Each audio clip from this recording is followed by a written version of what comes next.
दोस्तों नमस्कार। मैं हूं अमिताभ आनंद और आज कई दिनों के बाद मैं फिर से आपके सामने उपस्थित हूं। और आज का टॉपिक है हिंदू एडिटोरियल का द सेकंड चेयर। देखिए, एक चेयर होता है, एक सेकंड चेयर होता है, यानी कि चेयर यानी कि स्पीकर जिसको कह सकते हैं लोकसभा का, और जो सेकंड चेयर यानी कि डेप्यूटी स्पीकर की बात होती है यहाँ पर। तो सेकंड चेयर की बात हो रही है इस पूरे एडिटोरियल में, जिसको कि इलेक्ट किया जाना है। तो ये कन्वेंशन है। कन्वेंशन का मतलब तो हम लोग जानते हैं, क्या जनरली हम लोग जानते हैं कि मीटिंग होता है यानी कि बैठक। लेकिन कन्वेंशन का एक और मतलब होता है, उसका मतलब होता है कस्टम यानी कि रीति रिवाज, या आपका प्रथा, या आप कह सकते हैं परंपरा। या और एक मतलब होता है कन्वेंशन का, जो मतलब होता है वो होता है आपका एग्रीमेंट। ठीक है ना, जैसे पेरिस कन्वेंशन, पेरिस समझौता या संधि। तो ये जो convention of electing the deputy speaker from the opposition should be upheld, ये कहा जा रहा है कि मतलब कि इसका जो सब हेडलाइन है वो उसमें कहा जा रहा है कि ये जो कन्वेंशन है यानी कि परंपरा है चुने जाने की डेप्यूटी स्पीकर, किस कहाँ से, फ्रॉम द अपोजिशन यानी कि अपोजिशन से, यानी कि विपक्ष से डेप्यूटी स्पीकर को चुने जाने के जो परंपरा है उसे बनाए रखा जाना चाहिए। ठीक है ना, शुड बी अपहेल्ड। अपहेल्ड का मतलब to support something that you think this is correct. ठीक है, तो इसे जो है अपहेल्ड किया जाना चाहिए। अफोल्ड से बना है अपहेल्ड। ठीक है। More than a year after the 17th Lok Sabha was constituted, कहा जा रहा है कि एक साल से ज़्यादा हो चुके हैं। ठीक है, more than a year after after the 17th Lok Sabha, ये जो लोकसभा है ये 17 लोकसभा है। और ये जो 17 लोकसभा कॉन्स्टिट्यूट किया, मतलब गठन किया गया था, उसके एक साल से ज़्यादा होने के बाद, ठीक है ना, द कॉन्स्टिट्यूशनली मैंडेटेड यानी कि जो संवैधानिक रूप से जो निर्देशित हैं या निर्धारित जो है post of deputy speaker is lying vacant, ये जो है ये रिक्त पड़ा हुआ है, इज लाइंग वैकेंट। ठीक है, वो पड़ा हुआ क्या, रिक्त मतलब खाली पड़ा हुआ है। This unusual situation is in the spotlight as the monsoon session of parliament begins on Monday. ठीक है, ये जो अनयूजुअल सिचुएशन है, ऐसा ये हमेशा ऐसा होता नहीं है, ये बड़ा अनयूजुअल सिचुएशन है। बड़ा मतलब कि एक ऐसा सिचुएशन जो यूजुअल नहीं होता है। ठीक है ना, मतलब सामान्य सिचुएशन नहीं है, ये असामान्य सिचुएशन है। ये स्पॉटलाइट में है यानी कि सुर्खियों में है। क्यों? क्योंकि मॉनसून सेशन जो है पार्लियामेंट का, संसद का, वो शुरू होने वाला है मंडे को, यानी कि आज से ही। And the Rajya Sabha is scheduled to elect a deputy chairman, और राज्यसभा जो है एक डेप्यूटी चेयरमैन को चुनने वाली है। मतलब कि राज्यसभा जो है, यानी कि एक तो लोकसभा होता है, एक राज्यसभा, तो मतलब कि राज्यसभा भी जो है अपने एक डेप्यूटी चेयरमैन, चेयरमैन तो राष्ट्र मतलब कि आपके राष्ट्रपति ही होते हैं। तो ये जो है आपके मतलब कि सॉरी उपराष्ट्रपति होते हैं। और उसके बाद डेप्यूटी चेयरमैन जो कि मतलब कि उपसभापति, मतलब कि ये आपका सभापति नहीं रहने के एवज में, या सभापति नहीं रहने के स्थान पर, यानी कि उनके जब वो उनकी अनुपस्थिति में डेप्यूटी चेयरमैन पूरे कार्यकाल को देखते हैं, तो डेप्यूटी चेयरमैन को इलेक्ट करने वाले हैं राज्यसभा में। ठीक है, the vacancy of deputy speaker appears to be less of lapse and more a calculated delay by the ruling BJP. ये जो वैकेंसी है ना, वैकेंसी यानी कि वैकेंट पोस्ट जो है, ठीक है ना, डेप्यूटी स्पीकर का लोकसभा में, appears to be less of lapse, ये जो है ये चूक कम लगती है। चूक मतलब समझते हैं ना, जो आपसे कहीं गलती जो हो जाती है, चूक हो जाती है, तो वो चूक कम प्रतीत होती है। एंड मोर कैलकुलेटेड डिले, और ये ज़्यादा प्रतीत क्या होता है कि ये कैलकुलेटेड यानी कि नपा तुला, ये विलम्ब किया गया है, देरी की गई है, किसके द्वारा, बाय द रूलिंग बीजेपी के द्वारा। ठीक है ना, यानी कि सत्तारूढ़ बीजेपी के द्वारा। ठीक है, ये कैलकुलेटेड डिले है, यानी कि नपा तुला, इसको एकदम सोचा समझा तरीके से इसे डिले किया गया है। ठीक है, ये ये लैप्स कम दिखता है। ठीक है ना, एपियर्स। ठीक है, ऑन सेप्टेम्बर 9 सितंबर को क्या है, the Congress leader in the Lok Sabha, Lok Sabha में जो कांग्रेस लीडर हैं, क्या नाम है उनका, अधीर रंजन चौधरी। इन्होंने जो है एक स्पीकर को खत लिखा, road to speaker Om Birla. ठीक है ना, टू इनिशिएट द प्रोसेस, यानी कि इस प्रक्रिया को शुरू करें। इनिशिएट मतलब शुरू करना, इस प्रक्रिया को शुरू करें बाय इलेक्शन, और कंसेंसस, या तो ये चुनाव के द्वारा करे या फिर आम सहमति के द्वारा करे, ठीक है ना। तो उन्होंने जो है अधीर रंजन चौधरी ने जो है स्पीकर को लिखा, ओम बिरला, जो जिनका नाम ओम बिरला है, कि वो जो है ये मतलब कि डेप्यूटी स्पीकर को चुनने का जो प्रक्रिया है उसे शुरू करें, या तो वो इलेक्शन के थ्रू मतलब कि चुनाव के थ्रू करे, या फिर वो कंसेंसस के थ्रू करे, यानी कि सहमति के, आम सहमति के through. Mister Chaudhary also recalled the convention of offering the post to the opposition. Mister Chaudhary ने यह भी याद किया, क्या याद किया उन्होंने?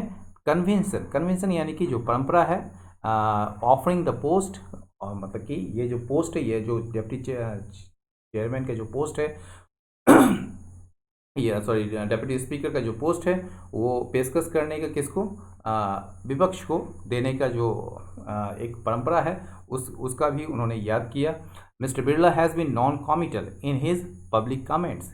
मिस्टर बिरला जो है, यानी कि जो स्पीकर हैं, वो नॉन कॉमिटल रहे हैं। नॉन कॉमिटल का मतलब होता है कि वो खुद जो है वो पूरी तरह से अपने आप को इस मामले में, या किसी पर्टिकुलर जो पॉइंट है, किसी पर्टिकुलर जो मैटर है, उस पर जो है वो कुछ भी कहने से इनकार कर रहे हैं, मतलब कि नॉट एक्सप्रेसिंग हिज थॉट और opinion on the matter that is being discussed, ठीक है।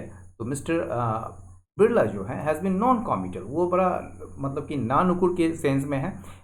इन his public comments on the issue, इस इशू पर जो उनकी जो सार्वजनिक टिप्पणियाँ होती है, तो उस पर जो है ये नॉन कॉमिटल रहे हैं mister Birla. And the BJP has remained silent, और बीजेपी जो है वो चुप्पी साधे हुए है। Soon after the 2019 general election, यानी कि 2019 का जो आम चुनाव हुआ था, उसके तुरंत बाद क्या हुआ? गवर्नमेंट जो है उसने कुछ कोशिश की थी, हैड मेड सम एफर्ट, ठीक है ना, टू फिल द पोजीशन, इस पद को भरने की कोशिश की थी सरकार ने, ठीक है। It had approach the YSR Congress, ये जो है ये किसके पास गई थी? YSR कांग्रेस के पास इसने अप्रोच किया था। विच रिपोर्टेडली, विच किसके लिए आया? YSR कांग्रेस के लिए, ठीक है। इसने कथित तौर पर जो है इसे ठुकरा दिया, टर्न इट डाउन, गवर्नमेंट के जो अप्रोच था उसको ठुकरा दिया। सिंस, क्योंकि it would have been difficult to align their protest against the government for not according special status to Andhra Pradesh with occupying the post, क्योंकि ये जो है काफ़ी मतलब कि ये जो है बड़ा कठिन, बड़ा डिफ़िकल्ट होता टू अलाइन देयर प्रोटेस्ट, मतलब कि अलाइन का मतलब समझते हैं कि दोनों को साथ मिलाकर चलना। तो अपने प्रोटेस्ट जो है गवर्नमेंट के अगेंस्ट में, जो वे जो प्रोटेस्ट कर रहे थे, जो विरोध कर रहे थे, वो प्रोटेस्ट किसके लिए था? वो प्रोटेस्ट था कि आंध्र प्रदेश को स्पेशल फॉर नॉट अकॉर्डिंग, ठीक है ना। तो क्या है यहाँ पर, इसको समझने की कोशिश कीजिए। It would have been difficult to align their protest, protest किसके खिलाफ? अगेंस्ट द गवर्नमेंट, गवर्नमेंट के खिलाफ, ठीक है ना। किस लिए? तो for not according special status to Andhra Pradesh, Andhra Pradesh को एक विशेष राज्य का दर्जा या विशेष दर्जा नहीं देने के लिए जो सरकार का जो वो लोग प्रोटेस्ट कर रहे थे, वे जो लोग विरोध कर रहे थे, उसके साथ साथ जो है इस पद को, यानी कि डेप्यूटी स्पीकर का पद को ग्रहण करने के साथ साथ अपना प्रोटेस्ट को साथ साथ चलाने का में जो उसको कठिनाई होती, ये काफ़ी, इसलिए उन्होंने जो है ये क्या किया कि उसको टर्न डाउन कर दिया, यानी कि इसको ठुकरा दिया। तो इसको समझने का ऐसे कोशिश कीजिए कि इट हैड अप्रोच्ड, यानी कि गवर्नमेंट जो है ये YSR के पास गई थी, जिसने कि इसको उस ऑफर को उसने ठुकरा दिया, टर्न इट डाउन, क्योंकि इट मतलब YSR कांग्रेस जो है, सॉरी यहाँ पर इट का मतलब YSR कांग्रेस नहीं है, ये एक इंट्रोडक्टरी एक तरीके से कहिए आप सब्जेक्ट है। It would have been difficult to align, क्योंकि यह जो है काफ़ी डिफ़िकल्ट होता अपने प्रोटेस्ट को साथ साथ लेकर चलने में, जो कि गवर्नमेंट के खिलाफ थी। वो इसलिए थी क्योंकि आंध्र प्रदेश को जो है गवर्नमेंट स्पेशल स्टेटस नहीं दे रही थी, ठीक है ना। और इसके साथ साथ क्या लेके चलना था कि ऑक्यूपाइंग द पोस्ट, मतलब कि डिप्टी स्पीकर का पोस्ट को अगर ऑक्यूपाई करते हैं, ग्रहण करते हैं, तो साथ साथ अपना प्रोटेस्ट को एक साथ लेकर चलने में काफ़ी कठिनाई होती, ठीक है। While the Congress has been forceful in raising the issue other opposition parties have been less enthusiastic. कहा जा रहा है हालांकि जो कांग्रेस है वो काफ़ी मुखर रही है इस मामले को उठाने में, लेकिन अन्य जो ऑपोजिशन पार्टीज़ हैं वो काफ़ी मतलब कि अनुत्साहित रहे हैं, मतलब कि बहुत ही कम उत्साहित रहे हैं इस मामले को लेकर, ठीक है ना। राज्यसभा में क्या हुआ है, in the Rajya Sabha the JDU's Harivansh, JDU के जो मतलब जेडीयू यानी कि जनता दल यूनाइटेड के जो हरिवंश है मतलब कि उनकी पार्टी के, हु हैज़ बिन री इलेक्टेड टू द हाउस, ठीक है ना, जो कि री इलेक्ट हुए हैं, फिर से चुने गए हैं इस हाउस में, ठीक है ना। इस सिकिंग, वो चाह रहे हैं री इलेक्शन, फिर से चुनाव होने का एक डेप्यूटी चेयरमैन के रूप में एज द रूलिंग कॉम्बाइंस कैंडिडेट, यानी कि रूलिंग यानी कि सत्तारूढ़ जो गठबंधन का जो कैंडिडेट के रूप में, डेप्यूटी चेयरमैन के रूप में राज्यसभा में, ठीक है ना। जेडीयू का जो हरिवंश है वो चाह रहे हैं, जिसको कि री इलेक्ट किया गया है हाउस में यानी कि राज्यसभा में, वो चाह रहे हैं कि उनके चुनाव फिर से दोबारा की जाए, यानी कि पहले भी थे वो, अब जो है फिर से री इलेक्ट किए जाए डेप्यूटी चेयरमैन के रूप में। किसके रूप में? रूलिंग कॉम्बाइंस के कैंडिडेट के रूप में। He had defeated Congress leader BK Hariprasad, उन्होंने जो है डिफीट किया था, किसको हराया था, किसको? कांग्रेस लीडर बीके हरिप्रसाद को। कितने से वोट से? 125 टू 105 वोट से, ठीक है ना। 125 बनाम 105 वोट्स के उन्होंने हराया था कांग्रेस लीडर बीके हरिप्रसाद को इलेक्शंस में इन अगस्त 2018 में, ठीक है ना। द रूलिंग कॉम्बाइन, ये जो सत्तारूढ़ गठबंधन जो है, despite not having a simple majority has managed to win crucial votes several times over in the past in the upper house। Upper house और लोअर हाउस समझ लीजिए, अपर हाउस यानी कि राज्यसभा और लोअर हाउस यानी कि लोकसभा। तो ये जो रूलिंग कंबाइन है आपका, ठीक है, despite not having a simple majority, इसके बावजूद कि इनका जो है यानी कि इस रूलिंग कंबाइन का यानी कि बीजेपी और बीजेपी के जो गठबंधन के जो अन्य सदस्य हैं, मतलब अन्य जो इनके घटक हैं, उनका सिंपल मेजोरिटी नहीं होने के बावजूद, despite not having a simple majority, यानी कि एक सिंपल मेजोरिटी, एक सामान्य मेजोरिटी, बहुमत नहीं होने के बावजूद ये जो रूलिंग कॉम्बाइट है वो क्या किया है? हैज़ मैनेज्ड, वो सफल रहा है क्या करने में? To win crucial votes several times over in the past, यानी कि अतीत में कई बार जो है क्रूशियल वोट्स जीतने में सफल रहे हैं इन द अपर हाउस यानी कि राज्यसभा में। दिस टाइम अराउंड, इस बार भी, ठीक है ना, इस बार BJP leaders have claimed the support of 140 members for mister Harivansh. इस बार जो है क्या किया है, बीजेपी की जो नेता हैं उन्होंने दावा किया है 140 सदस्यों के समर्थन का, किसके लिए? मिस्टर हरिवंश के लिए। द आरजेडी का जो मनोज झा है, यानी कि राष्ट्रीय जनता दल के जो मनोज झा हैं, जो कि एक erudite member in the opposition. Erudite का मतलब होता है लर्नेड, यानी कि बड़ा विद्वान, जो कि एक बड़ा विद्वान मतलब कि सदस्य हैं अपोजिशन में, विपक्ष में। इज़ द ज्वाइंट कैंडिडेट, ये एक ज्वाइंट कैंडिडेट है, संयुक्त उम्मीदवार है इसका 12 पार्टीज़ का इस पोस्ट के लिए, ठीक है। देयर वॉज कॉन्फ्यूजन, ठीक है ना, एक मतलब कि भ्रम की स्थिति थी with in the opposition ranks, यानी कि अपोजिशन के अंदर ही एक भ्रम की स्थिति थी on whether this contest was worth it, कि क्या यह जो प्रतियोगिता है, ये जो कॉन्टेस्ट है वो उसके लायक है या नहीं है, इसके लिए जो है अपोजिशन के भीतर एक कन्फ्यूजन रही थी, ठीक है। Several of their senior members are likely to skip the sessions considering the risk of कोविड-19 इन्फेक्शन, यानी कि इनके जो सीनियर मेंबर्स हैं उनमें से कई, यानी कि वरिष्ठ सदस्य जो हैं इनके, उनमें से कई जो हैं वो इस सेशन को ज्वाइन नहीं कर पाएंगे। इस सेशन पे इस सत्र में उनकी जो है मतलब कि उपस्थिति का अंदेशा बहुत ही कम है, यानी कि वो अनुपस्थित रहने की उनकी संभावना है। इसलिए तो कंसिडरिंग द रिस्क ऑफ कोविड-19 इन्फेक्शन, यानी कि कोविड-19 इन्फेक्शन यानी कोरोना वायरस का जो संक्रमण है उसके जोखिम को देखते हुए बहुत सारे जो सीनियर मेंबर्स हैं इनके अपोजिशन के, वो इस सेशन को मतलब कि उनकी संभावना है कि वो छोड़ देंगे, ठीक है। द बीएसपी यानी कि Baspa which has remained a reluctant opposition party, ये जो बसपा है जो कि अब तक जो है रही है क्या, एक रिलक्टेंट मतलब कि अनुत्साहित, जो कि कोई मतलब किसी भी चीज़ से मतलब ही नहीं रहती है इसको, तो जो कि एक रिलेक्टेंट अपोजिशन पार्टी रही है, is unlikely to be different this time. वो जो है इस बार भी जो है मतलब कि उसको अलग मतलब कि कुछ अलग होने की संभावना नहीं है इस बार भी, ठीक है ना। वो वैसे ही रहेगी, रिलेक्टेंट ही रहेगी। The BJP has taken its overwhelming parliamentary majority as a justification for disregarding not only the opposition but also parliamentary convention. BJP ने जो है क्या किया है, हैज़ टेकन इट्स ओवरवेलमिंग बहुत बड़ा, प्रचंड कहिए, पार्लियामेंट्री मेजोरिटी, ये जो संसदीय जो बहुमत है उसको, एक प्रचंड संसदीय जो बहुमत है उसको बीजेपी ने लिया है एक किसके रूप में, एक जस्टिफिकेशन के रूप में, एक औचित्य के रूप में।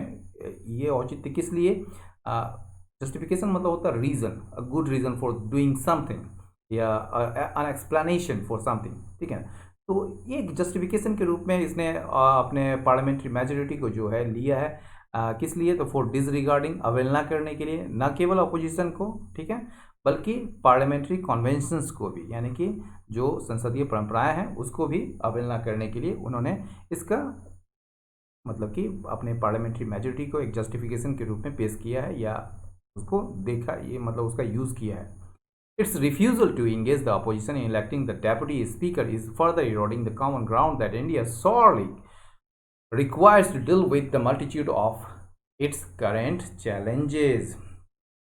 तो यहाँ पर आप समझिए कि ये जो है आपका कहते हैं कि इसका जो इनकार करना कि ऑपोजिशन को इसमें शामिल करने का, इन इलेक्टिंग डेप्यूटी स्पीकर, यानी कि डेप्यूटी स्पीकर, लोकसभा के लिए जो डेप्यूटी स्पीकर को जो चुनाव करना है उसमें ऑपोजिशन को शामिल करने से इनका इनकार किया जाना, यानी कि इट्स मतलब हो गया बीजेपी का। तो बीजेपी का जो ये इनकार है कि ऑपोजिशन को शामिल किया जाए डेप्यूटी स्पीकर को इलेक्ट करने में, वो क्या है, वो जो है इज़ फर्दर इरोडिंग, ये जो है और ज़्यादा बर्बाद कर रहा है, ख़राब कर रहा है, ख़त्म कर रहा है, क्षरण कर रहा है एक कॉमन ग्राउंड को। कॉमन ग्राउंड उसको कहते हैं जिसमें आम सहमति, किसी एक बिंदु पर आम सहमति उन लोगों के बीच होती है जिन लोगों में प्राय सहमति किसी भी मामले में नहीं होती है, तो उसे कॉमन ग्राउंड कहा जाता है, ठीक है। तो ये जो है एक कॉमन ग्राउंड, एक आम सहमति जो है उसको जो है और ज़्यादा क्षरण कर रही है, जो कि इंडिया को आज अत्यधिक ज़रूरत है, सोरली मतलब अत्यधिक यानी कि कठोरतापूर्वक ज़रूरत है, to deal with the multitude of its current challenges, यानी कि मल्टीट्यूड मतलब बहुत सारे, जो मौजूदा चुनौती है उससे निपटने के लिए मतलब कि भारत को ज़रूरत है, ठीक है ना, कॉमन ग्राउंड का। द बीजेपी प्री एमिनेंस मतलब जानते हैं ख्याति या दबदबा कह सकते हैं, तो उसका जो पहले से ही जो दबदबा है, has also devastated the opposition, इसने जो है ऑपोजिशन को एकदम मतलब डिवास्टेटेड कर दिया है, यानी कि बिल्कुल बर्बाद सा कर दिया है। विच इज़ स्ट्रगलिंग, ये जो ऑपोजिशन है जो कि संघर्ष कर रहा है, टू मस्टर मतलब जुटाना, ठीक है ना, अ कोहेरेंट एंड यूनाइटेड रिस्पॉन्स, एक सुसंगत या अस्पष्ट, ठीक है ना, अस्पष्ट कहते हैं, तो कोहेरेंट एंड यूनाइटेड, एक यूनाइटेड मतलब जानते ही हैं, तो यूनाइटेड रिस्पॉन्स को जुटाने की कोशिश मतलब कि यह संघर्ष कर रहा है। Election by consensus of an opposition MP as deputy speaker of Lok Sabha will be a course correction, यानी कि ये जो इलेक्शन बाय कॉन्सेंसस, ठीक है ना, यानी कि आम सहमति के द्वारा चुना जाना किसको, तो ऑपोजिशन एमपी का, ठीक है ना, ऑफ एन ऑपोजिशन एमपी किसके रूप में, as deputy speaker of Lok Sabha के डेप्यूटी स्पीकर के रूप में ऑपोजिशन एमपी को चुना जाना आम सहमति से, will be a course correction, ये जो है एक कोर्स करेक्शन होगा, यानी कि सही रास्ता मतलब कि रास्ते को सही करने का एक तरीका होगा। The government should be magnanimous, सरकार को जो है वो क्या होना चाहिए, उदार होना चाहिए, मतलब कि दरियादिली दिखानी चाहिए। मैग्नानिमस का मतलब होता है दरियादिली, यानी कि दरियादिल। एंड द अपोजिशन क्रिएटिव, यहाँ पर जो है यहाँ पर होना चाहिए मतलब कि शुड बी, ठीक है ना, लेकिन एक बार जब हम यूज़ कर लेते हैं तो फिर दोबारा यूज़ नहीं करते हैं, तो ये यहाँ पर अंडरस्टूड है शुड बी, जैसे government should be magnanimous and the opposition should be creative, तो यहाँ पर शुड बी के यूज़ नहीं करेंगे हम लोग। तो लेकिन यहाँ पर अंडरस्टूड है, इसको आपको खुद समझना पड़ेगा। तो अपोजिशन को जो है क्रिएटिव होना चाहिए किस चीज़ में, in dealing with this issue, इस मामले को सुलझाने में। दोस्तों आज का एडिटोरियल यहीं समाप्त हुआ। आपको कैसा लगा अपना फीडबैक कमेंट बॉक्स पर दें, साथ ही लाइक करें, शेयर करें, सब्सक्राइब करें। कोशिश रहेगी आगे भी जारी रखने की। बहुत बहुत धन्यवाद। नमस्कार।